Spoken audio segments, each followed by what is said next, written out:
예, 예, 먼저 그 대전 지역 또 평택 동탄 지역에서 메르스에 대해서 좀 국가적인 대비의 미비, 초기 대응의 미비로 또 피해를 입으신 의료기관, 그러면서도 또 환자와 격리자를 위해서 또 노력하신 점 감사드립니다.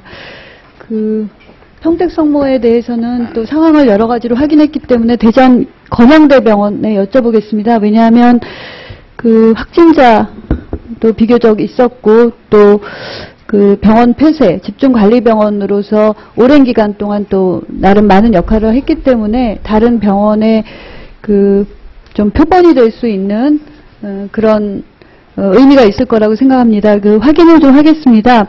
5월 28일부터 6월 26일까지 30일간 그 집중관리병원의 역할을 한 것 같은데 대충 30일 정도 되죠? 예. 네, 예. 그렇게 되는 거고, 병원 폐쇄는 사계병동, 응급실, 뭐 중환자실 등 폐쇄한 것 같아요. 맞으시죠? 예, 응급실, 중환자실 포함해서 외래도 재진 환자, 꼭 필요한 환자 외에는 보지 않았고 병실 폐쇄도 같이 했습니다. 예, 예. 병실 외래, 중환자실, 응급실, 그래서 그 꼭 필요한 외래 환자를 제외하고는 거의 볼 수 없었던 것 같은데, 그 사계병동 포함해서 이제 이렇게 폐쇄하면서 그간에 그 병원에서 확진자가 제가 대충 언론에 난 거 여러 가지 통계를 이렇게 모아보니까 한 11명 정도 확진자가 난 것 같은데 맞습니까? 예, 맞습니다. 예, 확진자가 11명 있었고, 격리자는, 확진자 중에 7분은 그 의료기관 내에서 격리하다가 확진이 발생했고, 3분은 자가격리 중에 발생했고, 또 한 분은 그 중환자실에서 심폐소생하다 발생했고 11분인 것 같아요. 예. 맞으시죠? 예. 그러면 그 심폐소생 환자 말고 의료기관 내에서 7명 확진된 분들은 그 첫 번째 환자, 16번 환자가 확진되기 이전에 그 주로 응급실에 있다가 이제 무방비로 감염이 됐다 할 수 있는 거죠? 지금 생각하기는 응급실에 2시간 반 그 환자가 머물렀었고, 이 환자가 그 101병동에 입원했는데 같은 병실에서 5명이 발생했습니다. 네. 그리고 한 분은 말기암 환자 한 분이 발생했고, 네. 한 분은 건너편방 1인실에 있던 그 환자의 보호자가 발생이 됐습니다. 이것은 아마도 그 16번 환자가 28일에서 30일 사이에 입원해 있는 동안 자유롭게 걸어 다닐 수 있는 환자였고, 거기 그 건너편방의 보호자와 대화를 나누거나 이러지 않았을까 이런 생각이 듭니다. 그래서 이제 제가 그 재발 방지를 위해서 이게 돌아보는 것은, 일단 첫 번째 메르스가 5월 20일 날 그 확진자가 나서 28일은 메르스가 국내에 유입됐다는 거는 아는 상황이었지만, 그 환자가 그 평택 성모를 거쳐서 온 환자라는 거는 16번 환자가 응급실에 있었을 때 초기 왔을 때는 몰랐던 거잖아요. 5월 28일은 몰랐고, 예, 5월 30일 통보 받으신 거잖아요. 그리고 응급실에도 최소한 짧게 있었고, 예. 병실에 갔었을 때도 그 당시에 격리 지침은 2m 이내 1시간에서 같은 병실만 격리 지침일 대상이었던 거죠. 그래서 그때 당시에 복지부 지침에 의하면 하여튼 2m 이내 1시간 이내만 대상이었고, 그렇기 때문에 그 뭐 다른 병실에 있었거나 이런 경우는 그 지침에 의하면 그 집중 관리가 될 수 없었던 대상이었던 것 같습니다. 그래서 그런 부분이 있을 것 같고요. 또 아까 말씀하신 심폐소생 하다가 감염된 환자는 그 방호복을 입었음에도 불구하고 하여튼 치료를 위해서 최선을 다하다가 또 감염이 발생했다, 이렇게 말할 수 있겠는데요.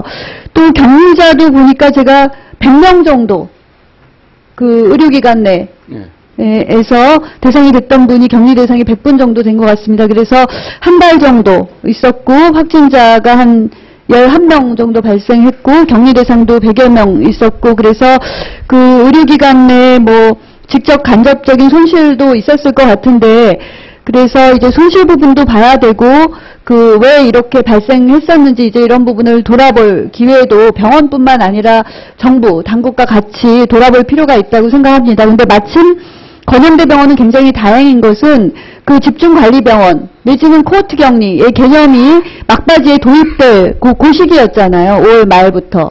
근데 평택성모는 그 이전이었기 때문에 이런 여러 가지 정부 지침에서 더 그 불공평하게 어려움이 있었던 것 같습니다. 그래서 다른 병원들과 좀 비교해서 평택 지역 병원들은 조금 분리해서 정부 정책도 좀 가야 된다라는 것을 제가 여러 번 강조를 했고요.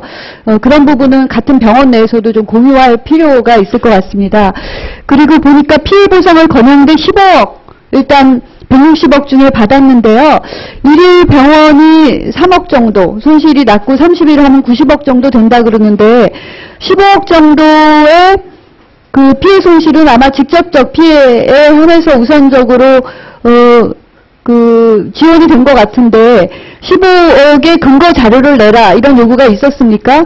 예, 있었습니다. 예, 그 정부는 아직까지는 구체적인 안은 내지 않고 규모 뭐 환자 중증도 뭐 이런 정도만 좀 얘기를 하고 있습니다. 그래서 그 저는 그 정부의 지침이나 방침의 문제가 있었던 부분, 또 의료기관이 최선을 다했는데도 불구하고 있었던 피해 손실에 대한 부분, 이런 것들은 객관적인 자료를 좀 제시할 필요가 있다고 생각을 하고요. 다른 병원과 공유할 필요가 있을 것 같습니다. 그리고 5개 병원 중에 그 사실은 지금 뭐 돌아가신 분도 있고 아직도 그 중증 환자로 치료받는 부분들도 있는데 병원의 피해 보상을 말씀드리기 굉장히 조심스럽지만 여기는 다 지역에서 그 의미 있는 병원들입니다. 그래서 치료가 끝나면 지역사회에서 다시 일어나서 환자를 봐야 될 병원들입니다. 그렇기 때문에 이 병원이 일어서는 데 있어서 조금 그 국회에서도 정부에서도 온 국민의 지원 예. 병원이 다시 일어서기 위해서 필요한 부분이요. 그리고 마지막으로 평택성모병원에 대해서는 피원 지원 대상에 대해서 빠져있는 부분에 대해서 제가 집중관리병원의 요건에 해당되지 않는 부분이 그 정부의 폐쇄명령 없이 자진 폐쇄했다라는 부분을 계속 강조하고 있는데 그 평택성모병원은 지침이 마련되기 전에 병원이라는 거를 다시 한번 강조드립니다. 예, 이상입니다.